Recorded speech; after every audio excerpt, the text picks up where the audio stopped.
Common size statement बनाना है। Common size statement of profit and loss for the year ended 31 मार्च 2025।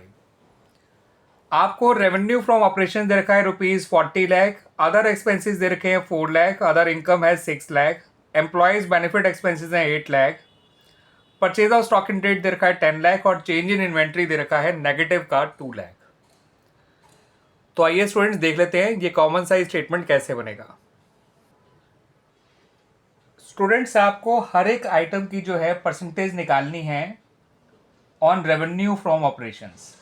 तो ये आपका particular जो है कुछ इस तरह से बनेगा। सबसे पहले लिखिए रेवेन्यू फ्रॉम ऑपरेशन, फिर लिखिए अदर इनकम, इनको जोड़ के लिखिए टोटल रेवेन्यू, फिर अगला नंबर लिखिए एक्सपेंसेस का।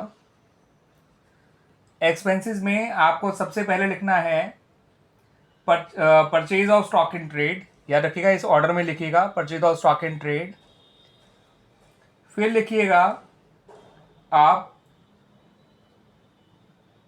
चेंज इन इन्वेंट्री, फिर लिखिएगा एम्प्लॉय बेनिफिट एक्सपेंसेस और लास्ट में लिखिएगा अदर एक्सपेंसेस। ठीक है स्टूडेंट्स, क्योंकि एक्सपेंसेस का जो ऑर्डर होता है वो इस तरह से होता है, पहले कॉस्ट ऑफ मटेरियल कंज्यूम्ड आता है, वो है नहीं, फिर आता है purchase of stock in trade, वो है, वो लिख लिया, फिर आता है चेंज इन्वेंट्री, फिर आता है एम्प्लॉय बेनिफिट एक्सपेंसेस, फिर आता है फाइनेंस कॉस्ट, फिर डेप्रिसिएशन एंड अमोर्टाइजेशन, वो दोनों है नहीं, और लास्ट में आता है अदर एक्सपेंस। ठीक है स्टूडेंट्स, हमने इस ऑर्डर को फॉलो करते हुए लिखा है। फिर लिख दीजिए टोटल एक्सपेंस और फिर निकाल लीजिए आप प्रॉफिट बिफोर टैक्स, जिसके लिए आपको टोटल रेवेन्यू में से जो कि नंबर 3 है माइनस टोटल एक्सपेंस करना है जो कि नंबर 4 है। ठीक है, एक्सपेंस के टोटल को माइनस करना है। सबसे पहले रेवेन्यू फ्रॉम ऑपरेशन की वैल्यू लिख लीजिए, वो है 40 लाख। फिर लिखिए अदर इनकम जो कि है 6 लाख, फिर आएगा टोटल रेवेन्यू उनको जोड़कर 46 लाख, फिर एक्सपेंसेस पे आ जाइए, purchase of stock in trade है 10 लाख,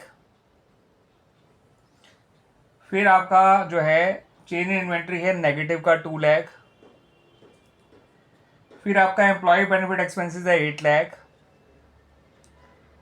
फिर आपका अदर एक्सपेंसेस है 4 लाख, टोटल एक्सपेंसेस आ जाएंगे 10 माइनस 2 8, 8 और 16 और 4 20 लाख। ठीक है स्टूडेंट्स, 20 लाख में 20 के बाद 5 जीरोज आ जाएंगे और प्रॉफिट बिफोर टैक्स आ जाएगा 26 लाख माइनस करके इसको। ठीक है, अब हमें परसेंटेज कैसे निकालना है। फॉर्मूला होता है स्टूडेंट्स, किसी भी परसेंट आइटम का of statement of profit and loss, अगर हमें रेवेन्यू फ्रॉम ऑपरेशन में परसेंटेज निकालना है तो value of that particular item upon revenue from operation into 100। तो इस वजह से रेवेन्यू फ्रॉम ऑपरेशन की खुद की परसेंटेज आ जाएगी 100।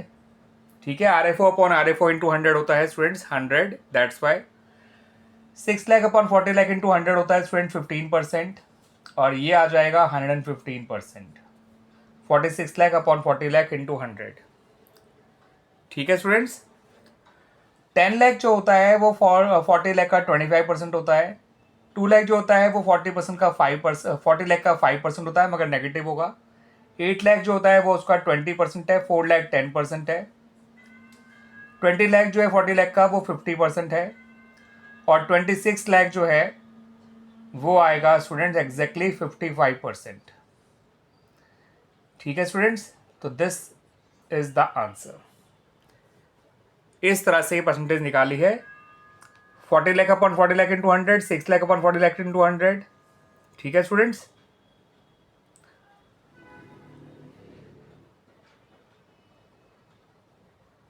स्टूडेंट ये लास्ट में जो आया है ना ये 65% होगा, यहाँ पर अब थोड़ा सा गड़बड़ लग रहा था। यस, ये रहा, अब सही है। बाकी clear students, 10 lakh upon 40 lakh into 100, 2 lakh upon 40 lakh into 100, 8 lakh upon 40 lakh to 100, 4 lakh upon 40 lakh into 100, 20 lakh upon 40 lakh into 100,